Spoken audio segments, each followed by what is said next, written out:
Lektion 1. Vattenfallens lockelse. Hej Anna, jag har precis kommit tillbaka från en resa till en nationalpark och de flesta turisterna där kommer för att se vattenfallen. Det låter otroligt. Vattenfall är så vackra och fascinerande. Vilket vattenfall besökte du? Jag åkte till Yosemite Falls. Det är ett av de högsta vattenfallen i Nordamerika och utsikten var fantastisk. Yosemite Falls är fantastiskt. Jag har sett bilder, men jag kan bara föreställa mig hur magnifik det måste vara personligen. Vandrade du till toppen? Ja, det gjorde jag. Leden var utmanande, men att nå toppen var värt det. Ljudet av vattnet som föll ner var så lugnande. Det måste ha varit en så givande upplevelse. Jag älskar ljudet av rinnande vatten. Det är så lugnande. Hur lång tid tog vandringen dig? Det tog ungefär 3 timmar att nå toppen, och vi tog många pauser för att njuta av landskapet. Utsikten där uppifrån var spektakulär. Jag kan tänka mig. Fanns det många andra vandrare på leden? Ja, det var ganska många. Det är populärt, särskilt under sommarmånaderna. Alla var glada över att se fallen. Det är jättebra. Det är trevligt att dela upplevelsen med andra naturälskare. Träffade du några intressanta människor på vägen? Det gjorde jag.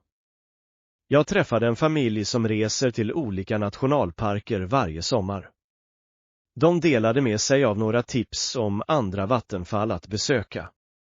Det låter kul. Det finns så många vackra vattenfall över hela landet. Har du några speciella på din lista att besöka härnäst? Jag skulle älska att se Niagarafallen någon gång. Den stora storleken och kraften i den är fascinerande. Har du varit där? Ja, jag gick för några år sedan. Dimman från fallen är uppfriskande och utsikten är helt fantastisk. Du kan till och med ta en båttur för att komma närmare. Det låter fantastiskt. Det vill jag gärna uppleva. Var det några aktiviteter du gillade när du var där? Förutom båtturen gillade jag att gå längs de natursköna stigarna och ta bilder. Färgerna på regnbågarna som skapas av dimman är fantastiska. Det låter som en fotografs dröm. Jag älskar att fånga naturens skönhet. Har du en favoritbild från din resa? Ja, jag tog en bild av fallen med en regnbåge i bakgrunden. Det är ett av mina favoritminnen från den resan. Jag slår vad om att det är ett vackert foto. Naturen har ett sätt att skapa sådana magiska ögonblick. Vad tror du gör vattenfall så tilltalande för turister? Jag tror att det är kombinationen av skönhet, kraft och lugn. De representerar naturens råa energi och människor dras till det. Jag håller helt med. Dessutom skapar de ofta fantastiska landskap som ger fantastiska vandrings- och fotograferingsmöjligheter. Exakt. Vattenfall kan också vara en symbol för äventyr och utforskning, vilket uppmuntrar människor att få kontakt med naturen. Det är ett härligt perspektiv. Jag tror att vi alla behöver den kopplingen, särskilt i våra hektiska liv. Har du några andra favoritaktiviteter utomhus? Lektion 2. Stärka dina argument. Hej Anna, jag granskade min uppsats och jag känner att jag skulle kunna lägga till fler stödjande bevis för att stärka mina argument. Det är en bra idé. Att ha solida bevis gör dina poänger mer övertygande. Kan du ge mig ett exempel på argumentet du arbetar med? Säker. Jag diskuterar sociala mediers inverkan på kommunikation. Jag nämnde att det hjälper människor att ansluta, men jag behöver mer fakta. Det är ett intressant ämne. Du kan inkludera statistik om hur många som använder sociala medier dagligen. Exakt. Jag läste att över 3 miljarder människor använder sociala medier världen över. Det är en kraftfull statistik. Det är det verkligen. Du kanske också vill utforska hur sociala medier har förändrat relationer, både positivt och negativt. Bra poäng. Jag skulle kunna diskutera fördelarna med att hålla kontakten med vänner och familj kontra riskerna för online-missförstånd. Ja, att inkludera båda sidor gör ditt argument mer balanserat. Har du funderat på att lägga till expertutlåtanden? Jag har inte ännu. Tror du att det skulle hjälpa? Absolut. Att citera experter kan ge trovärdighet åt dina påståenden. Du kan till exempel citera en psykolog om effekterna av sociala medier på mental hälsa. Det är ett bra förslag. Jag ska leta efter några artiklar eller studier som stödjer mina poänger. Hur är det med personliga anekdoter? Personliga berättelser kan vara väldigt effektiva.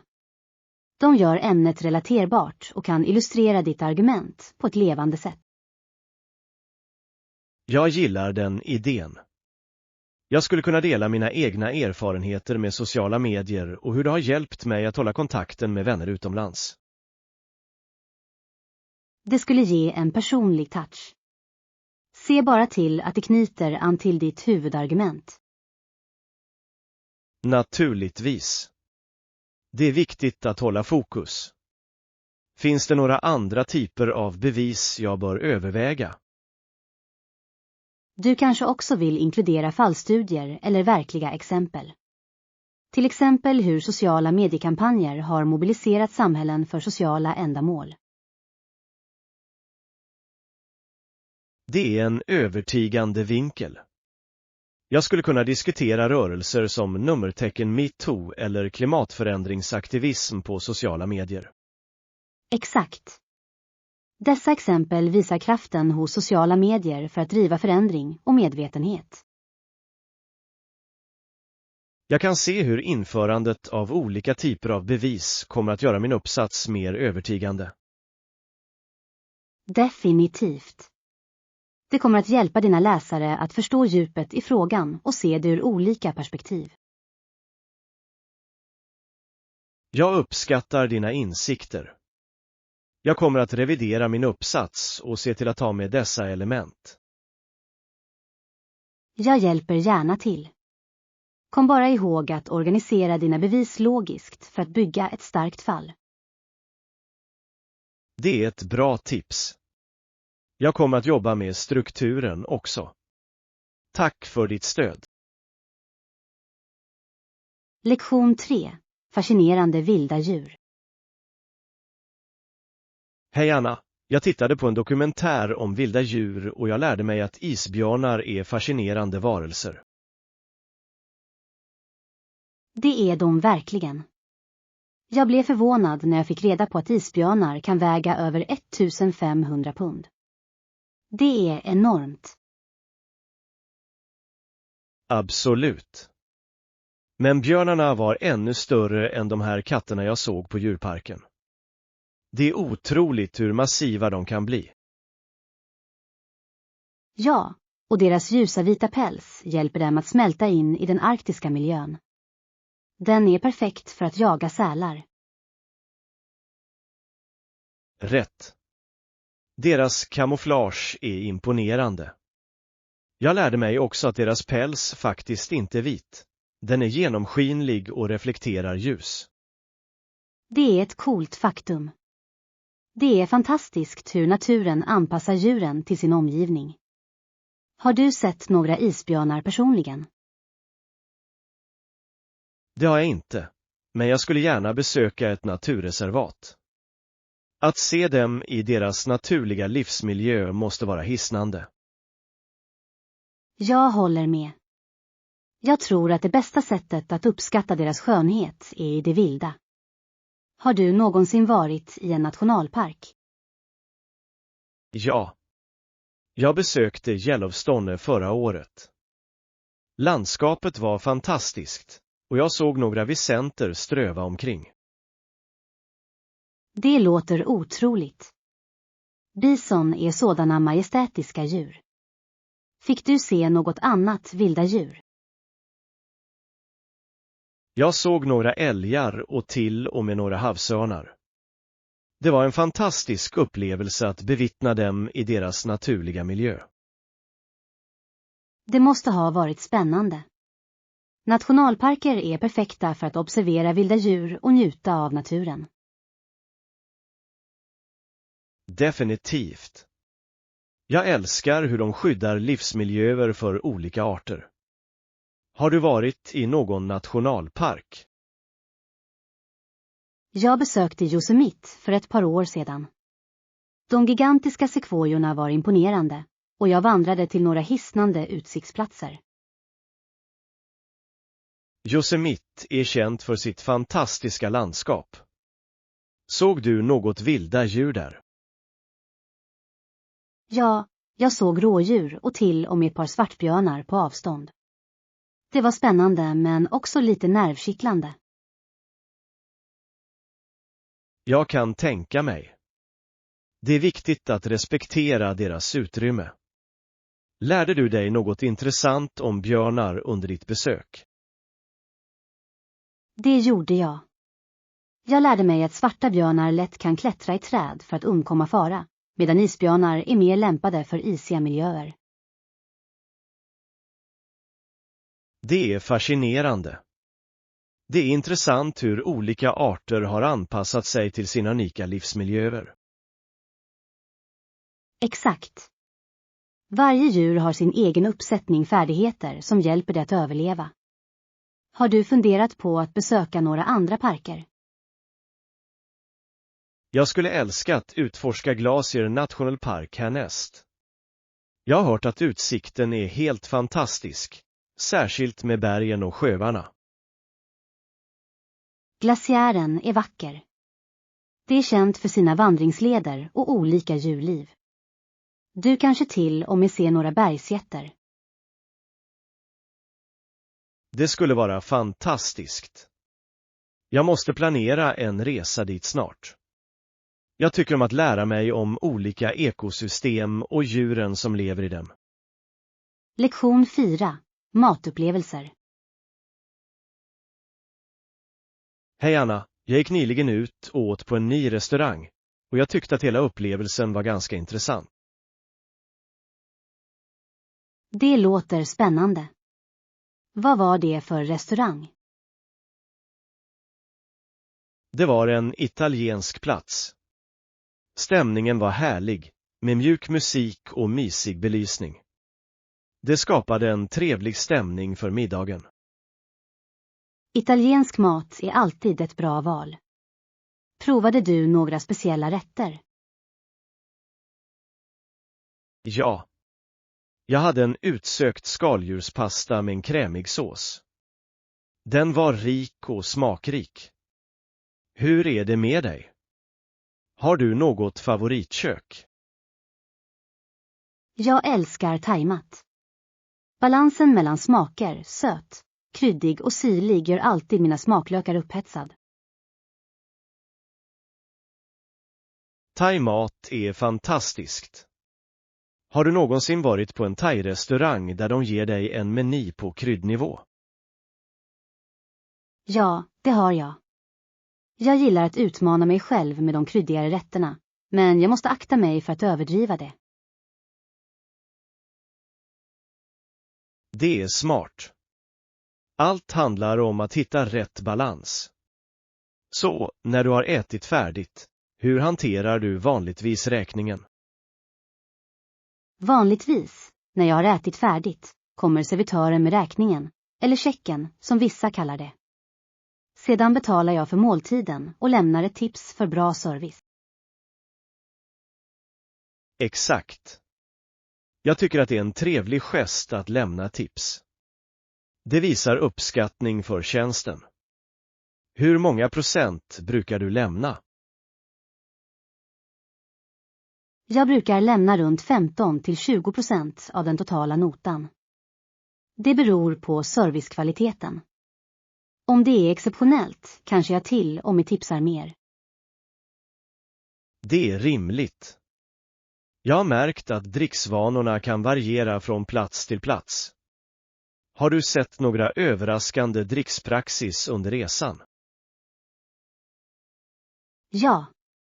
I vissa länder är dricks inte vanligt alls, medan det i andra förväntas. I Japan kan dricks till exempel ses som oförskämt.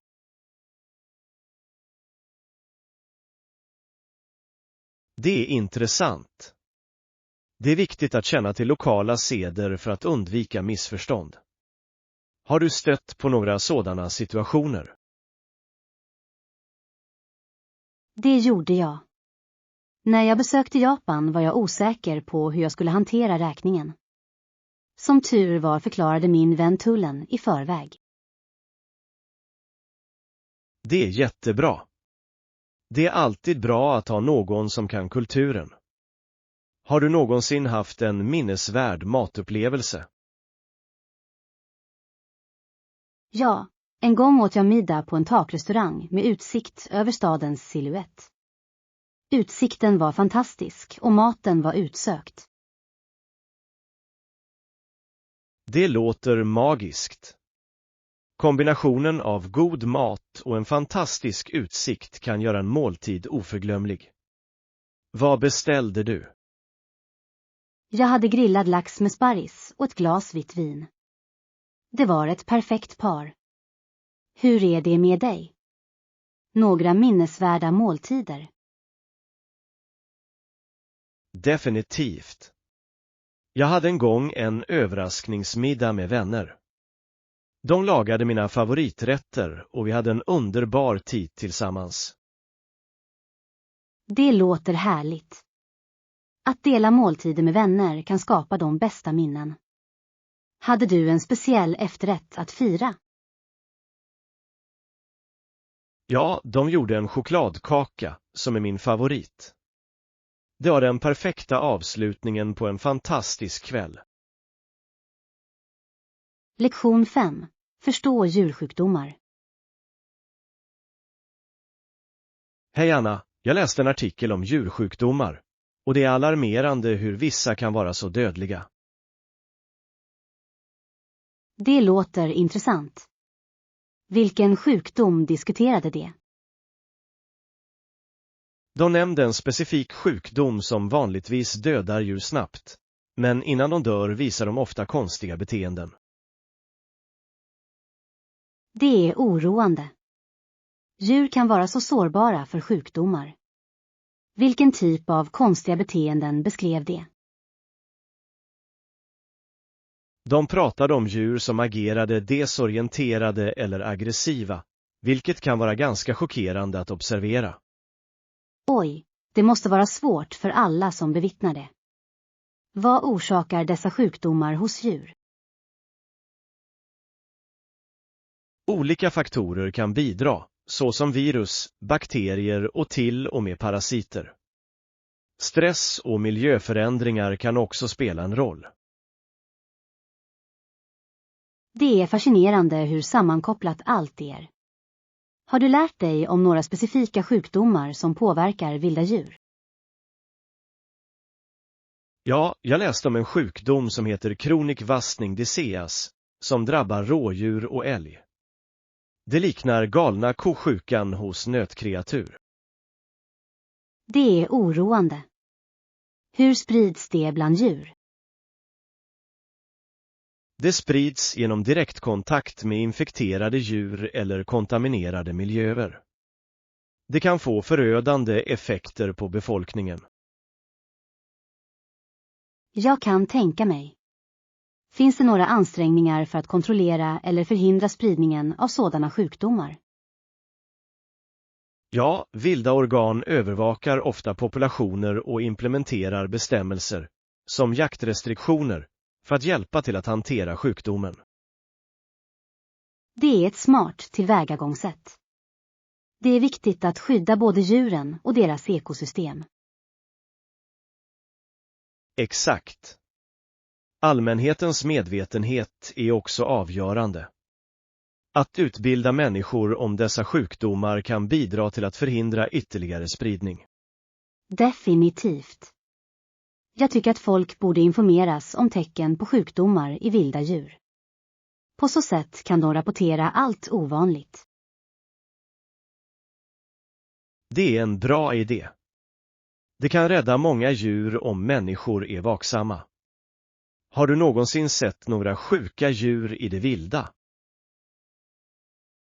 Det har jag inte, men jag har hört historier från vänner som har gjort det. De såg en fågel som verkade slö och inte reagerade. Det låter oroväckande. Det är viktigt att veta vad man ska göra i sådana situationer. Ibland är det bäst att kontakta en vildräddningsorganisation. Lektion 6. Hockeys spänning. Hej Anna, jag tittade på en NHL-match igår kväll. Och jag kan inte låta bli att tro att det fortsätter att vara den mest framgångsrika och underhållande hockeyligan i Nordamerika. Absolut. Energin på arenorna är elektrisk och spelarnas skicklighetsnivå är otrolig. Vilket spel såg du på? Det var en match mellan Toronto Maple Leafs och Montreal Canadiens. Rivaliteten är intensiv och stämningen var fantastisk. De två lagen har en så rik historia. Det är alltid spännande när de möter varandra. Gillade du spelet? Definitivt. Tempot var högt och det var några fantastiska mål. Spelarna vet verkligen hur man sätter upp en show. Jag älskar hur de kombinerar skicklighet, snabbhet och strategi. Har du själv spelat hockey någon gång? Jag spelade fritids när jag var yngre, men jag var inte särskilt bra. Det är mycket svårare än det ser ut. Jag kan tänka mig. Enbart skridskoåkning kräver mycket träning. Jag har provat det, och jag ägnade mer tid åt att falla än att åka skridskor. Samma här. Men det är så roligt när man väl får kläm på det. Hade du ett favoritlag i NHL när du växte upp? Ja, jag var ett stort fan av Chicago Blackhawks. Deras spelstil har alltid imponerat på mig, speciellt under deras mästerskapslopp. De var dominerande ett tag. Jag beundrade deras lagarbete och hur de utförde pjäser. Det är inspirerande att titta på. Säkert. Det är intressant hur teamdynamiken kan förändras varje säsong. Vissa lag överraskar alla med sin prestation. Absolut. Förra säsongen hade Colorado Avalanche en otrolig löpning. Det är spännande att se underdog-lag ta sig an utmaningen. Ja, och slutspelet är alltid fullt av överraskningar. Intensiteten och trycket kan leda till oväntade resultat. Jag älskar slutspelsstämningen. Spelen blir ännu mer spännande när insatserna är höga. Ser du varje slutspelsmatch? Jag försöker. Det är svårt att missa spänningen, speciellt när övertid är inblandat. Dessa ögonblick kan vara hjärtstoppande. Jag vet. Några av de bästa hockeyögonblicken inträffar på övertid. Spänningen är påtaglig och varje skott räknas. Exakt. Och firandet efter ett segermål är oförglömligt. Spelarna och fansen delar sådan glädje och lättnad. Det för verkligen alla samman. På tal om fans så tror jag att NHL har några av de mest passionerade supportrarna. Definitivt. Fans skapar en unik atmosfär, oavsett om de är hemmamatcher eller tittar tillsammans på barer och restauranger. Har du någonsin varit på en live NHL-match? Ja, jag gick på ett Blackhawks-spel för ett par år sedan. Det var en otrolig upplevelse att vara där personligen. Jag kan tänka mig. Publiken, ljudet av spelet och spänningen måste vara spännande. Lektion 7. Konsten att fotografera. Hej Anna, jag har börjat fotografera på sistone. Och det är fascinerande hur mycket det finns att lära. Det är häftigt. Fotografering kan vara ett så kreativt utlopp. Vilken aspekt fokuserar du på? Jag försöker förstå stabilisering och autofokus. Dessa funktioner är viktiga för att fånga skarpa bilder. Absolut. Stabilisering hjälper till att minska oskärpa från kameraskakning. Har du testat att använda stativ? Ja, det har jag. Det gör en enorm skillnad, speciellt för långa exponeringar. Jag blev förvånad över hur klara natthimlens bilder blev. Nattfotografering är vackert. Vilken typ av inställningar använder du för dessa bilder? Jag brukar ställa in längre exponeringstid och högre ISO. Det hjälper till att fånga mer ljus. Hur är det med dig? Har du någon favoritfotografiteknik? Jag tycker om porträttfotografering. Jag älskar att leka med skärpedjup för att göra bakgrunden suddig och få motivet att sticka ut. Det är en bra teknik. Att använda en stor bländare kan verkligen skapa den effekten. Har du ett specifikt objektiv för porträtt? Ja, jag använder ett 50 mm objektiv. Den är perfekt för porträtt och ger en fin bokeffekt. Vilket objektiv föredrar du för landskapsbilder? Jag brukar välja ett vidvinkelobjektiv. Den fångar mer av scenen, vilket är bra för landskap. Har du någonsin testat landskapsfotografering? Jag har. Jag älskar att fånga berg och sjöar. Utmaningen är att hitta rätt sammansättning.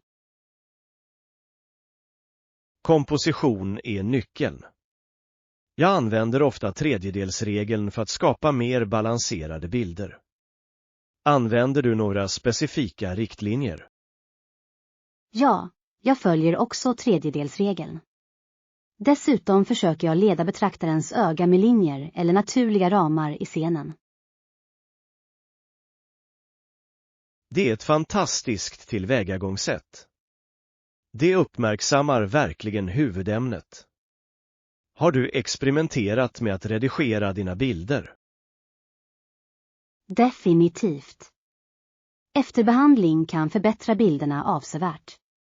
Jag använder mjukvara för att justera ljusstyrka och kontrast, och ibland leker jag med färger. Redigering kan verkligen ge ett fotoliv. Jag gillar att experimentera med filter också. Har du ett favoritredigeringsverktyg? Jag använder främst Lightroom. Den är användarvänlig och har kraftfulla funktioner för både nybörjare och proffs. Jag har hört bra saker om Lightroom. Jag kanske ger det ett försök. Vilket råd skulle du ge till någon som precis börjat med fotografering? Övning är viktigt. Experimentera med olika inställningar och ämnen. Var inte rädd för att göra misstag. De hjälper dig att lära dig. Bra råd. Jag kommer ihåg det. Jag tror också att det kan ge värdefull feedback och inspiration att gå med i en fotogrupp. Absolut. Att dela ditt arbete med andra kan öka ditt självförtroende och väcka nya idéer. Har du tittat på några lokala fotoklubbar? Ja, jag hittade ett par klubbar som träffas regelbundet. Jag är glad att få kontakt med andra fotografer och lära av dem. Lektion 8. Snygga håridéer. Hej Anna, jag funderade på frisyrer för ett event och jag kom på idén med en flätad uppdo. Det är elegant och lätt att göra hemma. Det låter härligt. Flätade uppdos är mångsidiga och kan passa många tillfällen. Har du testat att göra en tidigare? Det har jag inte, men jag tittade på några tutorials på nätet. De får det att se så enkelt ut. Jag älskar hur du kan anpassa utseendet med olika typer av flätor. Exakt. Du kan blanda in fishtail-flätor, holländska flätor eller till och med repflätor för att skapa en unik stil. Har du en specifik fläta i åtanke? Jag lutar åt en holländsk fläta.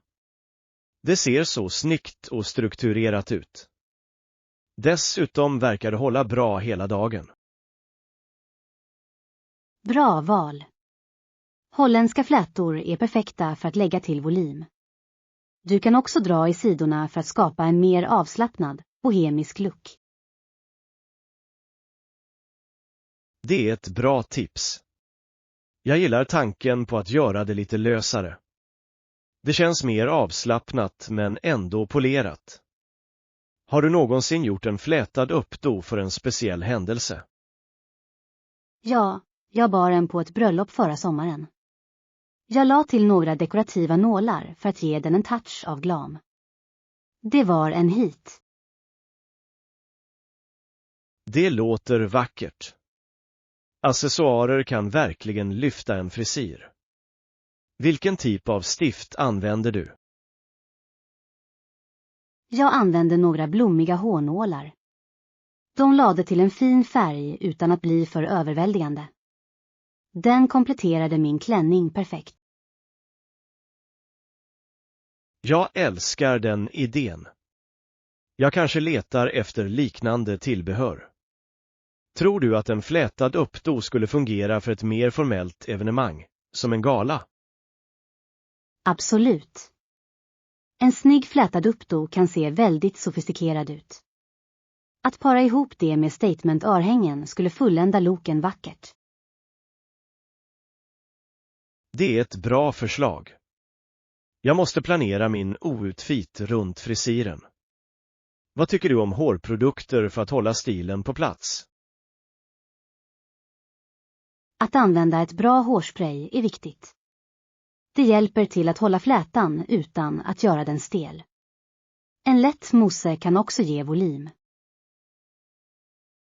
Jag ska ha det i åtanke. Det är otroligt hur rätt produkter kan göra så stor skillnad. Har du något favoritmärke? Jag gillar att använda produkter från ett märke som heter OUAI. De har fantastiska alternativ för styling och efterbehandling. Hur är det med dig? Jag har hört bra saker om det märket. Jag brukar hålla mig till en grundläggande hårspray, men jag är öppen för att prova något nytt.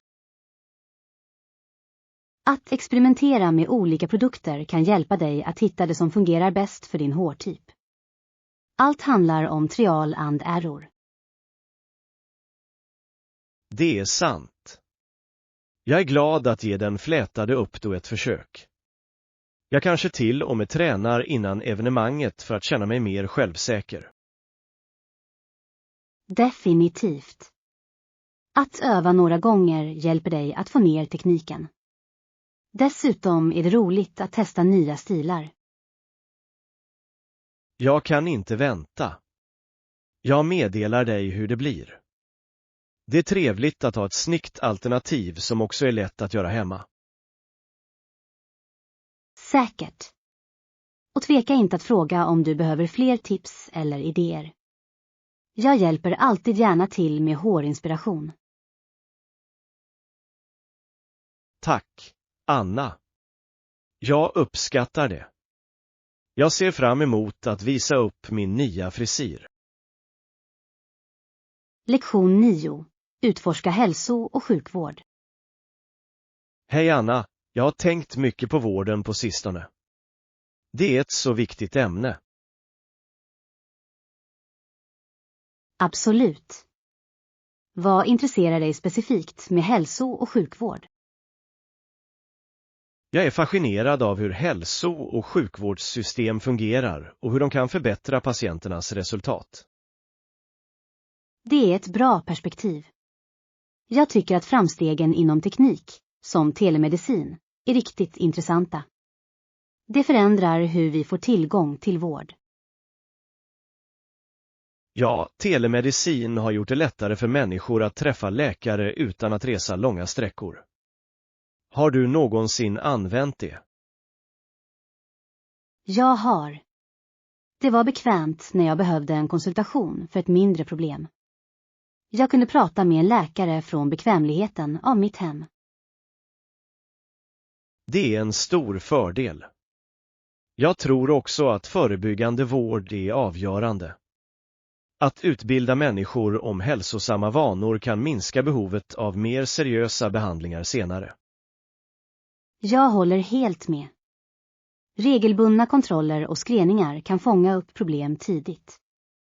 Vilka tycker du är de största utmaningarna inom vården idag?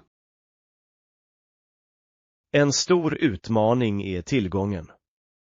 Alla har inte samma nivå av tillgång till kvalitetsvård, vilket kan leda till skillnader i hälsoresultat. Det är en viktig fråga. Jag tror att det är viktigt att ta itu med dessa skillnader för att skapa ett rättvist hälso- och sjukvårdssystem. Definitivt. Dessutom gör de stigande kostnaderna för sjukvård det svårt för många människor att ha råd med nödvändiga behandlingar. Ja, sjukvårdens överkomliga priser är en kritisk fråga.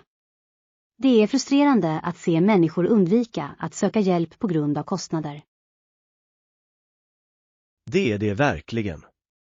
Jag tror att det behövs policyförändringar för att göra sjukvården mer tillgänglig och överkomlig för alla. Det är sant. Folkhälsoinitiativ kan också spela en roll för att främja en hälsosam livsstil och minska kostnaderna för sjukvården på lång sikt.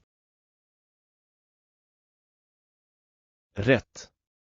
Gemenskapsprogram som fokuserar på kost och träning kan ha en positiv inverkan.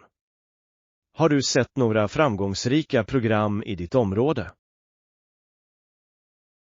Ja, det finns ett lokalt initiativ som erbjuder gratis träningspass och workshops om hälsosam kost. Det uppmuntrar människor att ta ansvar för sin hälsa. Det låter fantastiskt. Samhällsstöd kan göra stor skillnad för att motivera individer att leva hälsosammare liv. Det tycker jag också.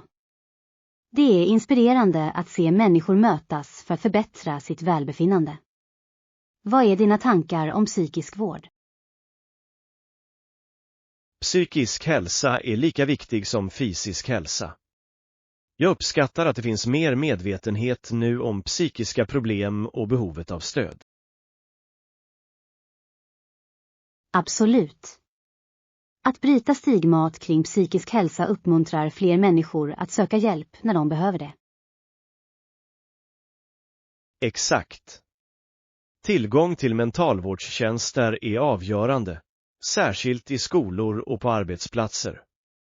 Det kan verkligen hjälpa människor att hantera stress och utmaningar. Jag håller med.